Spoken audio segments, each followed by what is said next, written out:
Hello students, this is Dr. Srikanth Vadnala, Doctorate in Management Studies, MBA in Healthcare Management. Welcome to Dr. B.R. Ambedkar Open University. Today let us discuss about the challenges and effective strategies in operations management. Before I get into the topic, let me make this very clear.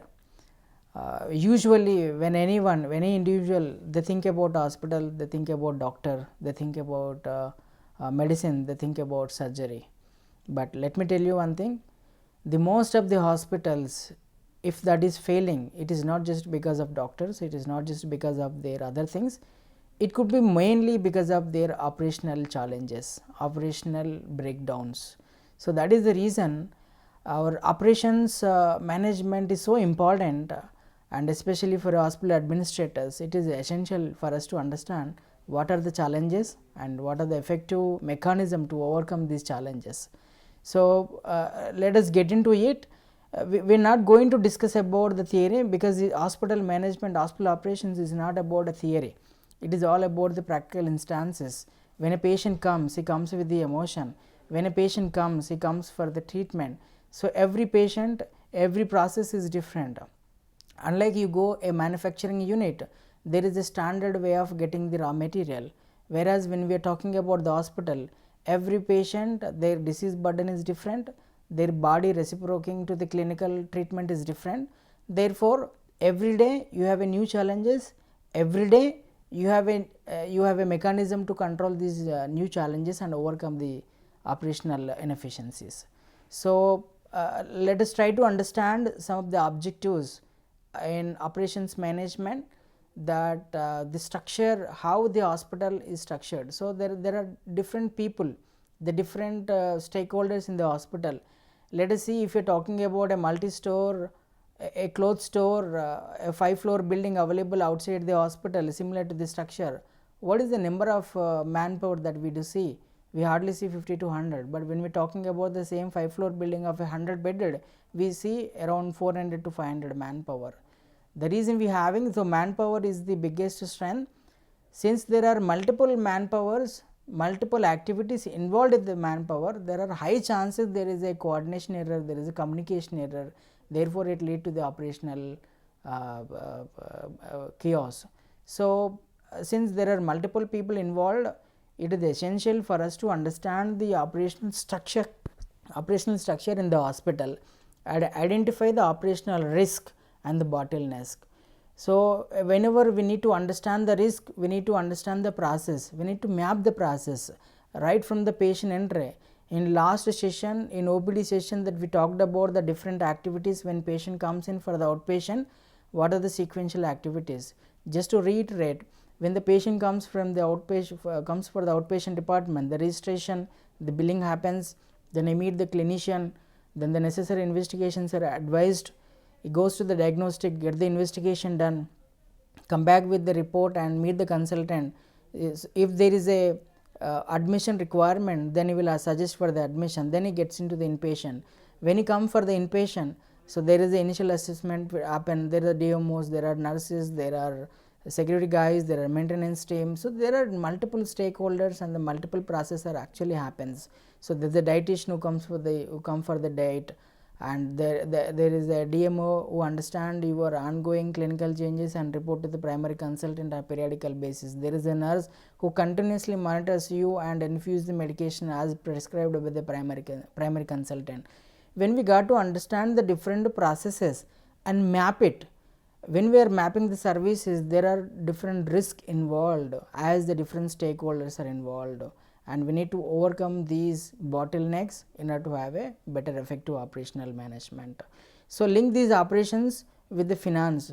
Whenever, I mean, in the hospital, whenever we talk about it, at the end of the day, how patient is happy, how hospital or how organization is healthy in manner.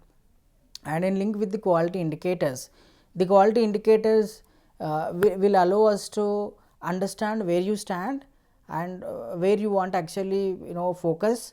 In order to focus that objective, what need to incorporate the new changes into the system.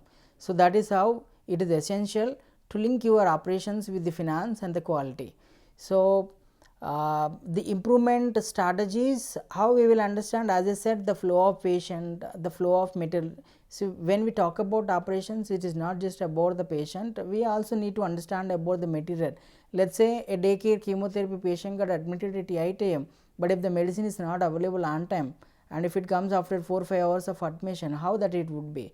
So, you also need to understand how our material or the consumable or drugs are arranged in time for it, and how the flow of the staff. We also talked about during our layout in OPD, layout in inpatient department, there should be the different flows for the patient, for the staff, for the public, and the flow of money, how it goes from the different area. When you actually track all these things, then we will able to understand the issues.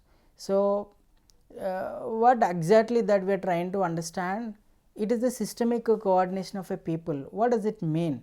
Let us say that if I need to do, if a surgeon is need to do a surgery, it is not just about the surgeon availability or the anesthetist availability.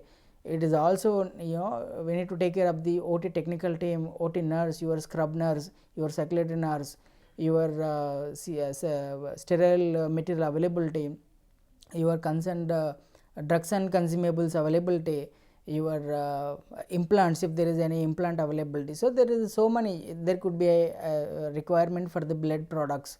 So, it is a systemic coordination of all the people to achieve one surgery. So, that is the reason the systemic coordination is very much important. When you got to understand this process in alignment with our infrastructure in a timely manner and execute, that is where actual operations will go in a much smoother way. I always look at the operations is when it is a communication, a bridge between your infrastructure and your patient. When I talk about infrastructure, it means that you are trying to utilize your manpower, your infrastructure, your capacity, and executing and giving it to the patient. So, the entire flow, converting your infrastructure into the patient satisfaction, is the overall operations of the organization. So, in any organization, what is the goal to keep it? The right kind of a treatment should be available for the right time at the accepted cost. Why I am saying it so? Let us say an example of a patient coming with a brain stroke, that he would needed to do immediate immunological investigation for further understanding whether is there any bleed in the intracranial area.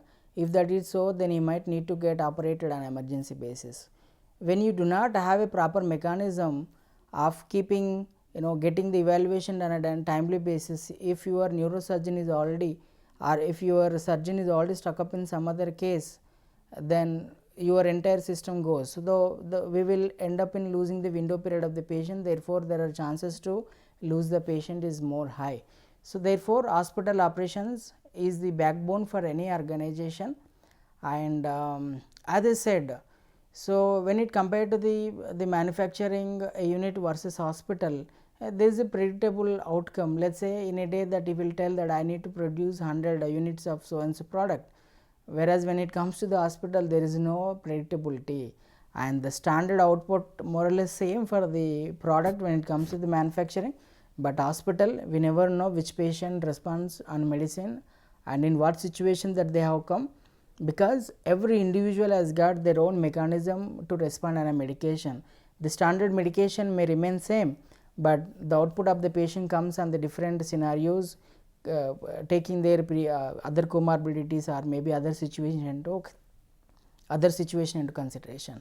So, the delay in the manufacturing will only have impacting on their P&L, but when we do any delay activities in hospital, it would definitely have impact on the life of the patient.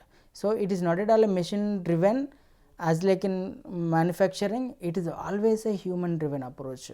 However, the big building that you have, if you have a doctor, if you are not having a doctor of adequate knowledge, then output always have its own consequences. So, therefore, it is purely a human driven approach, a multiple involvement system. Therefore, the coordination and communication is so essential, and we're talking about hospital as a complex system, that we have already given an example. Why it is so complex system? Because you got to do the clinical thing. The patient is here to get the treatment, but with the increasing expectations from the patient side, they are not just only expecting the clinical care, they are also expecting the hospitality care. Your room should be so neat, your the food should come on time, the dietitian has recommended food should come time, your other ancillary services should be available in time. And not just about it, the logistics, the medicines which is advised, the consumable which are prescribed should be available on time, and the emergency system altogether it becomes a complex system. And it's not just about working for a limited period. Even if you go a largest manufacturing unit, it closes after certain time, but whereas you got to work in hospital for 24/7 with a high variability, in what situation that you will have a more patient load or lesser patient load, which patient turns into the emergency, that you never know. It is all about the different clinical factors. Therefore, there is a zero tolerance for any delay.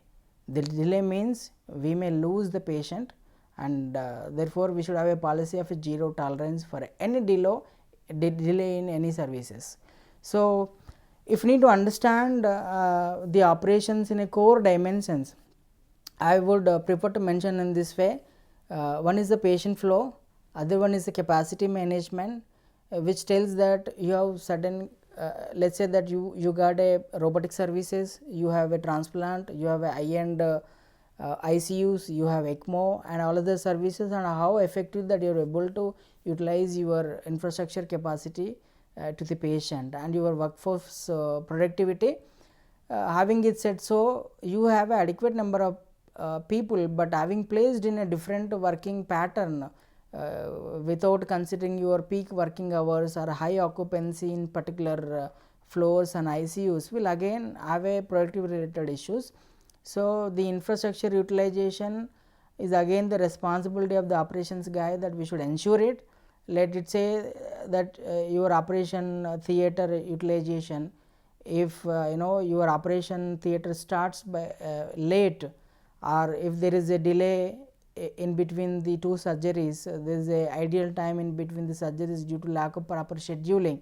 So, all these things will come under the infrastructure utilization, and your supply chain and inventory maintenance also part of the operations. I am going to tell little more detail as we talk in detail. Your vendor evaluation will come into the picture, and your information system plays a pivotal role in patient care. So, why the patient flow is the backbone of the hospital, as like your circulation, the blood circulation, how it is so vital for a human body to protect and to maintain all organs inactive. Same way your patient flow is also essential in a hospital to survive and sustain as well. So, arrival to discharge, it is a continuous flow. It is not that patient is taking some gap there, you are going for a shopping, you are doing it for an hour, you sit there for some time, then you do it. No, when a patient comes, right from the entry till the time of discharge, it is a continuous process. There are multiple activities. Even if the one activity gets delayed, if it is not planned effectively, then there is a chance of delay, there could be a chance of patient dissatisfaction. So, that is how it is. And when your flow efficiency increases, your patient satisfaction increases, which in turn increases the hospital organizational financial growth as well. So, what are the major bottlenecks? If you need to understand in a simple way, I am not talking about the larger processes, these are the simple processes which can any a hospital administrator should understand and should know it actually. So, the simple things, the registration delays, doctor scheduling mismatches, you give an appointment at 8 a.m. and doctor available by 9 a.m. So, this kind of a thing, and a diagnostic TAT delays. So, there could be a sudden emergency investigation which comes into the system, and therefore, your scheduled investigations get delayed. So, whenever you even plan the diagnostic, you should have a plan. You know that during the peak hour there could be more rush. So, therefore, you need to give appointments in such a way, and your all diagnostic services should able to adhere the standard turnaround times. And the biggest challenge for any healthcare organization, though it looks simple, but it is of course the biggest challenge is the discharge processing delay, whether it is a cash paying patient or insurance paying patient or public sector cashless utilizing patient or any other public service patient. For every patient, the moment doctor tells that you are fit for discharge, then the patient expectations increases that they would expect to leave the hospital at the earliest the moment doctor says, and that is where it is so critical to ensure the patient gets discharged within a stipulated or accepted turnaround time from the hospital. And as I said, the capacity management is essential. You may be having 100 beds, what is that occupancy that you are looking for, and what is the proportionate ICU utilization that is used, your operation theatre, your diagnostic services. What I need to specifically tell for any hospital, whether we look at in a revenue point of view or high prioritization which goes for the ICU, operation theatre and your emergency department, and of course the diagnostics. So, when these are high volume, probably in terms of the revenue and also in terms of the number of patients, and it is essential for operations team to focus on these areas very clearly. So, when there is a mismatch in lead waiting and there is a chances to lose a referral. Let us say that your emergency beds are full, you have 8 beds of emergency, and if all 8 beds emergency is full, even for a smaller case or a not required cases due to the triage, due to the failure in triage, due to the proper allocation, you keeping the red zone for a non attentive cases or a non complex cases, and when the red zone case comes, very difficult to manage.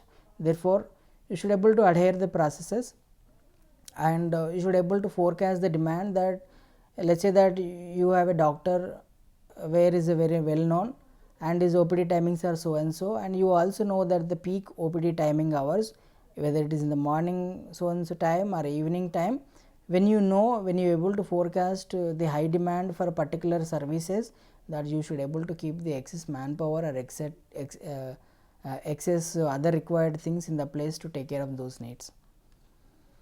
So, the workforce operations, it is 24/7 that we will have to work irrespective of the workload, and we should able to map the skill size, because most of the organization that they fail to keep the skillful manpower in the night or in the odd hours or in the public holidays or in the Sundays, that is where things go wrong. So, where I mean your roster or your workforce planning should keep the skill mix and should able to fill the gaps of this skill mix. And as people work 24/7 during all the shift, you should ensure that your staff should not get fatigue and burn out themselves, which will internally affect the quality of the outcome that what they are doing. So, you should always plan on a workload basis, not on a simple standard roster basis. Done your OPD, your operation theatre, as I said, it is high revenue and high cost center. It is very much important for an administrator to plan your operation theatres. You start early, you finish all the things, ensure that there is no delays, ensure that there is no cancellation between the surgeries. When you start late, then eventually every minute that you waste, you are going to lose it. And there are multiple indicators which will make us to understand the utilization of this, and your number of cancellation versus delays versus breakdowns versus your other quality indicators like infection levels, the culture and sensitivity, and all other the microbiological parameters will also help us, because if your operation theatre is not clinically sterile, there are high chances that patient would get affected during the surgery, and which would eventually results in a higher length of stay, which is again a higher cost to the organization. Most of people think that the more number of patient stays in hospital is the more revenue. The lesser number of hospital stay, the reduced length of stay, which will actually increase your RPOB, which we call as average revenue per operational bed. The higher RPOB will have definitely direct impact on your profit and loss. and your emergency operations, you should able to predict your demand during unpredictable time. And as I said that your triage system is so critical in your emergency that you should able to understand which case is severe and which case is moderate, non-serious. Accordingly you should able to allocate and evaluate and send the patient accordingly to OT, ICU, or sent to home after due observation. So I mean, with another example, if I need to tell, same if a stroke patient comes and if you are not able to accommodate this patient for a quick diagnostic and quick surgery, if that is required, if they need to do any decompression to reduce the pressure in the brain, then that's where the whole system is failure. So we are not just only losing the revenue, we are losing the life of the patient. Okay, so here in operations the time delay is the potential risk to the life of the patient. So and most of these challenges actually comes due to the communication failures, a poor coordination between the people, and when the communication not just among the healthcare people, it can also happen between the patient and the healthcare people. They may not communicate everything prior, or because of which there could be the delays in processing. It could be admission, or it could be transfer out, it could be anything. So when the communication is not so effective, let's say that when doctor comes 9 a.m. and sees the patient is fit for discharge, and it tells the DMO to process the discharge process, but if the duty medical officer do not percolate this information to the concerned team, then the whole discharge process gets hold up. So therefore the communication is so essential.